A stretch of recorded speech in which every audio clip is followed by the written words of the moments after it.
নমস্কার বন্ধুরা, crazy ভিলফুড YouTube চ্যানেলে আপনাদের সকলকে স্বাগত। আজকে আমি ডাল পকোড়া তৈরি করব বাড়িতে বসে। তাই কি কি উপকরণ দিচ্ছি আর কিভাবে ডাল পকোড়াটা তৈরি করছি ভিডিওটি দেখতে থাকুন।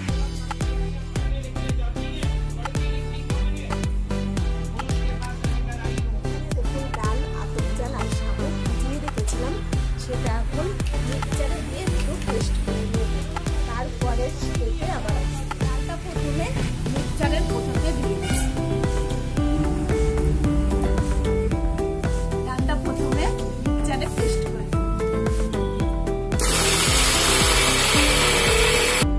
একটু মোটা করে রাখবো, বেশি একটা মিহি করবো।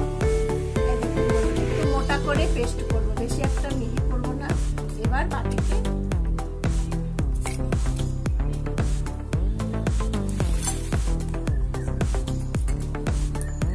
কাঁচা লঙ্কা কুচি, আদা রসুন বাটা হাফ চামচ, মুড়ি দেব হাফ চামচ, আলো জিরে হাফ, কর্নফ্লাওয়ার হাফ বাটি, রসুন দেব হাফ বাটি।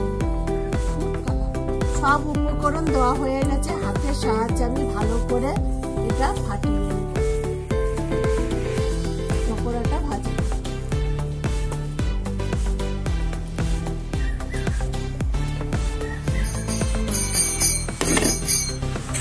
ঢাকাটা সরিয়ে আবারও একটু ডালটা ভালো করে ফেটিয়ে নিলাম।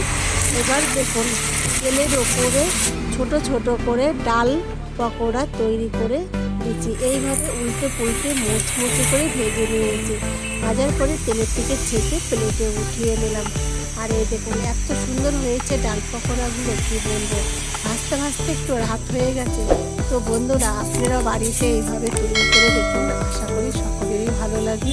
তোমার ডাল পকোড়ার রেসিপিটি কেমন হয়েছে সেটাও কমেন্ট করে জানাবেন। ভিডিওটি দেখার জন্য আপনাদের সকলকে ধন্যবাদ।